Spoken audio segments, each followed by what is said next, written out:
সংবাদ সবাইকে স্বাগত জানাচ্ছি। আমি ফিরোজ তোহা। শুরুতেই সংবাদ শিরোনাম জানিয়ে দেব এই মুহূর্তে হাতে পাওয়া সর্বশেষ গুরুত্বপূর্ণ আপডেট বাংলা সংবাদ। শুরুতেই থাকছে বিএনপির দুর্নীতিবাজ নেতারা পালানোর সুযোগ পাবে না।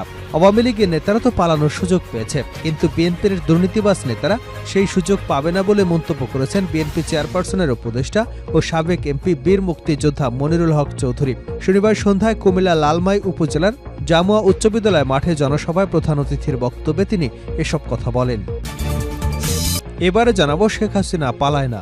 সে সময় তিনি প্রধানমন্ত্রী। ২১ বছরেরও বেশি সময় ধরে ক্ষমতায় থাকার পর নিজেকে দেশের সবচেয়ে জনপ্রিয় রাজনৈতিক নেতা বলে দাবি করেছিলেন। কমাস আগেও বলেছিলেন শেখ হাসিনা দেশ ছেড়ে পালায় না, পালাতে জানে না। কিন্তু ছাত্র জনতার গণঅভ্যুত্থানে গত ৫ আগস্ট আওয়ামী সরকারের পতন হয়। দেশ ছেড়ে পালিয়ে ভারতে গিয়ে আশ্রয় নিলেন শেখ হাসিনা। নিজেদের দলের শীর্ষ নেতাদেরও এ বিষয়ে কিছুই জানাননি। জানাবো বিএনপি জামাতকে মামুনুল হকের হুঁশিয়ারি। বাংলাদেশ খেলাফত মজলিসের মহাসচিব মৌলানা মামুনুল হক বলেছেন, ভবিষ্যৎ বাংলাদেশ বিনির্মাণে ইসলামিক দলগুলোর মধ্যে ঐক্য থাকবে। এক্ষেত্রে বিএনপি ও জামাতের কারণে তা যদি ব্যত্যয় ঘটে, জাতির কাছে তাদের জবাবদিহি করতে হবে। এদিকে গণহত্যার বিচার হওয়ার আগে আওয়ামী লীগের রাজনীতিতে ফিরতে পারবে না। গণ অধিকার পরিষদের উচ্চতর পরিষদ সদস্য গণমাধ্যম সমন্বয়ক আবু হানিফ বলেন, গণহত্যার দায়ে আওয়ামী লীগের বিচার না হওয়া পর্যন্ত আওয়ামী লীগ বাংলাদেশে রাজনীতি করতে পারবে না। এবারে থাকছে মাদারীপুরে ট্রিপল মার্ডারের ঘটনায় থমথমে ও পুরুষশূন্য এলাকা। মাদারীপুরের কালকিনি উপজেলার বাঁশগড়ি ইউনিয়নে আধিপত্য বিস্তারকে কেন্দ্র করে দুগ্রুপের সংঘর্ষে বাবা ছেলেসহ ৩ জন নিহতের ঘটনায় এলাকায় থমথমে অবস্থা বিরাজ করছে। পুরো এলাকায় পুরুষশূন্য। এ ঘটনায় এখন পর্যন্ত থানায় কোনো মামলা হয়নি, তবে দোষীদের ধরতে যৌথ বাহিনীর অভিযান অব্যাহত রয়েছে। এবং সর্বশেষ জানাবো আন্তর্জাতিক সংবাদ। দক্ষিণ কোরিয়ায় বিমান বিধ্বস্ত, নিহত বেড়ে ৮৫।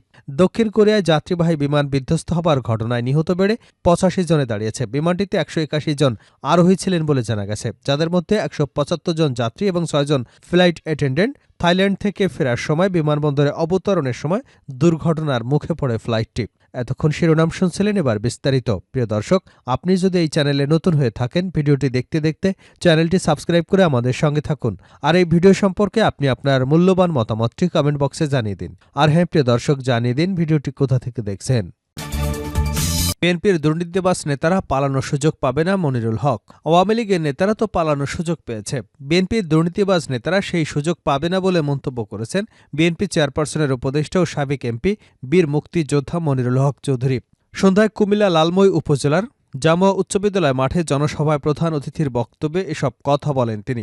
বিএনপির দুর্নীতিবাজ নেতাদের উদ্দেশ্য করে মনিরুল হক চৌধুরী বলেন, আমাদের দলের ক্যাডাররা সাবধানে থাইকেন। আওয়ামী লীগের মতো কর্মকাণ্ড করলে তারা পালানোর সময় পাইছে, আপনারা তাও পাবেন না। আমাদের কিছু নেতাকর্মী দলের নাম ভাঙিয়ে অপকর্মে লিপ্ত হয়েছে, যার সব ডকুমেন্ট সংগ্রহ করা হচ্ছে। আপনারা কিছুতেই ছাড় পাবেন না। তিনি বলেন, আমার নেতাকর্মীরা কে কি করেন আমার কাছে সব রিপোর্ট আসে। যদি কারো বিরুদ্ধে অনিয়মের প্রমাণ পাই, তাহলে ঢাকা থেকে চিঠি দিয়ে বহিষ্কার করিয়ে দেব। আমার খারাপ লাগে যখন দেখি আইজিপি সাহেবকে বেঁধে নিয়ে যায়। এটা দেখে খুশি হবার দরকার নেই, এটা থেকে শিক্ষা নিতে হবে। সাবেক অর্থমন্ত্রী আহমা মোস্তফা কামালের সমালোচনা করে মনিরুল হক চৌধুরী বলেন, লোটাস কামালের মতো বিরাট নেতা, যার বাড়িতে কোটি কোটি টাকা ছিল, টাকা ছাড়া যিনি কিছুই বুঝতেন না। এখন টাকা কোথায় জানি না, তবে উনি দেশে নেই। এ টাকার মূল্য কি?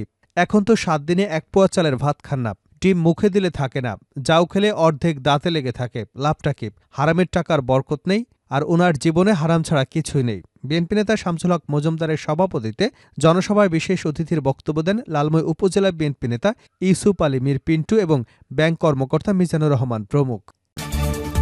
শেখ হাসিনা পালায় না। সে সময়ও তিনি প্রধানমন্ত্রী। ২১ বছরের বেশি সময় ধরে ক্ষমতায় থাকার পর নিজেকে দেশের সবচেয়ে বড় রাজনৈতিক দলের নেতা হিসেবে মনে করেছিলেন। কমাস আগেও বলেছিলেন শেখ হাসিনা দেশ ছেড়ে পালায় না, পালাতে জানে না। কিন্তু ছাত্র জনতার গণঅভ্যুত্থানে গত ৫ আগস্ট আওয়ামী লীগ সরকারের পতন হয়। দেশ ছেড়ে পালিয়ে ভারতে আশ্রয় নিলেন শেখ হাসিনা।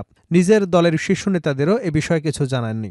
গত ২২ জুলাই নিজ কার্যালয়ে ব্যবসায়ীদের সঙ্গে বৈঠকে হাসিনা বলেন, দেশকে যখন আমরা এগিয়ে নিয়ে যাবার জন্য কাজ করছি, তখন দফায় দফায় হামলার ঘটনা ঘটছে।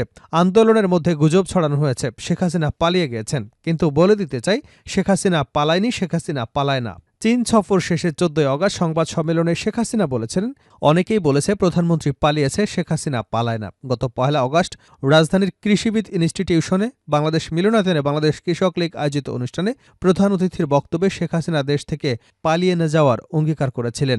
এর আগে বিএনপির মহাসচিব মির্জা ফখরুল ইসলাম আলমগীর এক অনুষ্ঠানে শেখ হাসিনাকে পদত্যাগের আহ্বান জানিয়ে বলেছিলেন, তীব্র গণজোয়ার শুরু হয়েছে, আওয়ামী লীগের পালানোর পথ পাবে না। তার এই বক্তব্যের জবাবে আওয়ামী লীগ সভাপতি ও প্রধানমন্ত্রী শেখ হাসিনা বলেছেন, শেখ হাসিনা এবং আওয়ামী লীগ কখনো পালায় না, পালিয়ে যায়নি কখনো। তবে সেই বক্তব্য এবং সেই আত্মবিশ্বাস মিথ্যা প্রমাণিত হয় আওয়ামী লীগ এবং তার অঙ্গ সংগঠনের নেতাকর্মীরা হতবাক ও বিস্মিত।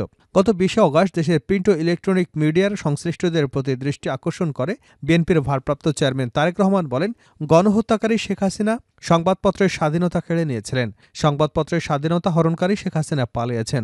জনগণের প্রত্যাশা আপনারা বাংলাদেশে যার যার সংবাদপত্রে নির্ভয়ে এই শব্দটি লিখবেন, হাসিনা পালিয়েছে। হাসিনা পালিয়েছে শব্দটির পরিবর্তে কোনো সংবাদপত্র যদি ভিন্ন শব্দ প্রয়োগের অপকৌশল নেন, সেটি জনগণের কাছে আপনাদের বিবেকের স্বাধীনতাকেই প্রশ্নবিদ্ধ করবে। শেখ হাসিনার এই বক্তব্যের প্রতিপ্রেক্ষিতে বিএনপির চেয়ারপারসন খালেদা জিয়ার উপদেষ্টা অবিভক্ত কেরানীগঞ্জের 4 বারের এমপি আমানুল্লাহ আমান বলেন, শেখ হাসিনা পালায় না, ভেগে যায়। তিনি বলেন, শেখ হাসিনা স্বৈরাচার সরকারের উন্নয়নের নামে লুটপাট আর জুলুম চালিয়েছিল। আল্লাহ যাকে ইচ্ছা ক্ষমতা দেন, যাকে ইচ্ছা ক্ষমতা কেড়ে নেন। 2 দিন আগেও পালাবেন না বলে ঘোষণা দিয়েও তিনি ভেগে গেছেন। গত 24শে ডিসেম্বর বাংলাদেশ জামায়াত ইসলামের আমির ডাক্তার শফিকুর রহমান প্রশ্ন ছুড়ে দিয়ে বলেছিলেন, শেখ হাসিনা নাকি পালাবে না, তাহলে কি তিনি দাওয়াত খেতে গেছেন? এর আগে গত 14 নভেম্বর বিএনপির স্থায়ী কমিটির সদস্য গয়েশ্বরচন্দ্র রায় বলেছিলেন, স্বৈরাচারী শেখ হাসিনা দেশ থেকে পালায়, কিন্তু জননেত্রী বেগম খালেদা জিয়া কখনো পালায় না। শেখ হাসিনার দম্ভ করে বিভিন্ন রাজনৈতিক সভা সমাবেশে বলেছিলেন, শেখ মুজিবের মেয়ে শেখ হাসিনা কখনো দেশ থেকে পালাবে না। কিন্তু ভাগ্যের কি নির্মম পরিহাস, ছাত্র জনতার গণ আন্দোলনের মুখে তিনি তার দলবল সহ এমপি মন্ত্রী সবাইকে ফেলে নিজ দেশ থেকে পালিয়ে গেছেন। এদিকে গণহত্যা সহ মানবতা বিরোধী অপরাধে শেখ হাসিনাকে দেশে ফেরত এনে বিচারের মুখোমুখি করতে চায় অন্তর্বর্তী সরকার। তবে শেখ হাসিনাকে ফেরত পাঠানোর বিষয়টি ভারতের বিবেচনার উপর নির্ভর করছে। প্রত্যাবর্তন চুক্তি থাকা সত্ত্বেও নয়াদিল্লি চাইলে ঢাকার অনুরোধ প্রত্যাখ্যান করতে পারে। চুক্তির মাধ্যমে প্রত্যাবর্তনের অনুরোধ প্রত্যাখ্যানের সুযোগ রয়েছে।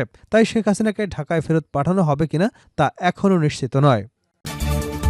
বিএনপি জামাতকে মামুনুল হকের হুঁশিয়ারি। বাংলাদেশ খেলাফত মজলিসের মহাসচিব মাওলানা মামুনুল হক বলেছেন, ভবিষ্যৎ বাংলাদেশ বিনির্মাণে ইসলামিক দলগুলোর মধ্যে ঐক্য থাকবে। এক্ষেত্রে বিএনপি এবং জামাতের কারণে যদি তার ব্যত্যয় ঘটে, জাতির কাছে তাদের জবাবদিহি করতে হবে।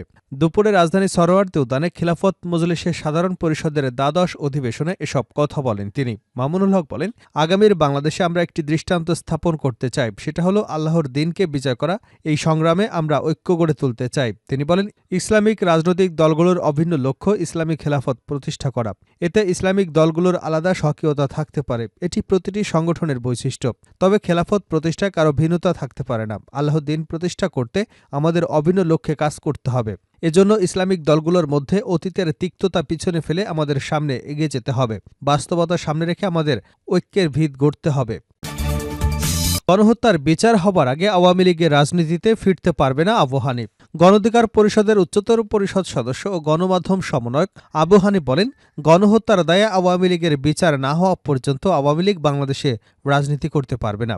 শনিবার বিকাল 4টার দিকে কিশোরগঞ্জ শহরের কালীবাড়ি মোড়ে বিজয় মঞ্চে এক আলোচনা সভায় তিনি একথা বলেন। জুলাই বিপ্লব পরবর্তী তরুণরা কেমন বাংলাদেশ চায় শীর্ষক আলোচনা সভায় এ নবগঠিত জেলা কমিটির পরিচিতি সভার আয়োজন করে কিশোরগঞ্জ জেলা যুব অধিকার পরিষদ। আবু হানিফ বলেন, আওয়ামী লীগ গত 15 বছর দেশে গুম খুন করেছে, অবশেষে জুলাই ছাত্র জনতার আন্দোলনে গণহত্যা চালিয়েছে। গণহত্যার দায়ে আওয়ামী লীগের বিচার না হওয়া পর্যন্ত আওয়ামী লীগ বাংলাদেশে রাজনীতি করতে পারবে না। তিনি বলেন, দেশের আইনশৃঙ্খলা পরিস্থিতি এখনও সরকার স্বাভাবিক করতে পারেনি। আমলারা দেশের সরকারের বিভিন্ন কাজে প্রতিবন্ধকতা সৃষ্টি করেছে। অন্তর্বর্তী সরকার আমলাদের কাছে জিম্মি রয়েছে। সচিবালয়ে কয়েকদিন ধরে আওয়ামী লীগের দোসর আমলারা অস্থিতিশীল করবার চেষ্টা চালাচ্ছে। তাদের পরিকল্পনায় সচিবালয়ে অগ্নিকাণ্ডের ঘটনা ঘটে। এ ঘটনায় আমলারা জড়িত, সঠিকভাবে তদন্ত করলে সেটি বেরিয়ে আসবে। এ আমলাদের রক্ষা করবার জন্য সচিবালয়ে সাংবাদিকদের প্রবেশে নিষেধাজ্ঞা দেওয়া হয়েছে। এর মাধ্যমে প্রকৃত অপরাধীদের রক্ষা করা হচ্ছে। সবচেয়ে হাস্যকর যে অগ্নিকাণ্ডে আমলারা জড়িত, সেই ঘটনা তদন্ত করবে আমলারাই। শেষ করছে আন্তর্জাতিক সংবাদ দিয়ে। দক্ষিণ কোরিয়ায় বিমান বিধ্বস্ত, নিহত বেড়ে 85। দক্ষিণ কোরিয়ার যাত্রীবাহী বিমান বিধ্বস্ত হবার ঘটনায় নিহত বেড়ে 85 জনে দাঁড়িয়েছে। বিমানটিতে 181 জন আরোহী ছিলেন বলে জানা গেছে, যাদের মধ্যে 175 জন যাত্রী এবং 6 জন ফ্লাইট অ্যাটেন্ডেন্ট। থাইল্যান্ড থেকে ফেরার সময় বিমানবন্দরে অবতরণের সময় দুর্ঘটনার মুখে পড়ে ফ্লাইটটি। রোববার ভোরে এ দুর্ঘটনা ঘটে বলে জানিয়েছে বার্তা সংস্থা রয়টার্স। ফায়ার সার্ভিসের বরাত দিয়ে প্রতিবেদনে বলা হয়েছে, এ পর্যন্ত দুজনকে জীবিত উদ্ধার করা হয়েছে, ৮৫ জন নিহত হয়েছে। প্রাথমিকভাবে দুজনকে জীবিত উদ্ধারের খবর দিয়েছে দেশটির সংবাদ সংস্থা ইয়ানহাপো। বর্তমানে উদ্ধার কার্যক্রম চলছে। হতাহত মানুষের সংখ্যা আরও বাড়তে পারে বলে আশঙ্কা রয়েছে। এদিকে ইয়ানহাপ নিউজ এজেন্সি জেনেছে, বিমান দুর্ঘটনার পর দক্ষিণ কোরিয়ার ভারপ্রাপ্ত প্রেসিডেন্ট চো সাংমো উদ্ধার অভিযানের জন্য সর্বাত্মক প্রচেষ্টার নির্দেশনা দিয়েছেন। উদ্ধার অভিযান অব্যাহত রয়েছে এবং ইতিমধ্যেই দুজনকে জীবিত পাওয়া গেছে বলে জানিয়েছে সংস্থাটি আরও জানিয়েছে, থাইল্যান্ড থেকে ফেরার পথে বিমানটি দেশের দক্ষিণ পশ্চিমে বিমানবন্দরে অবতরণের চেষ্টা করবার সময় পাখির সঙ্গে সংঘর্ষের ফলে ল্যান্ডিং গিয়ারের ত্রুটির কারণে দুর্ঘটনাটি ঘটেছে বলে মনে করা হচ্ছে।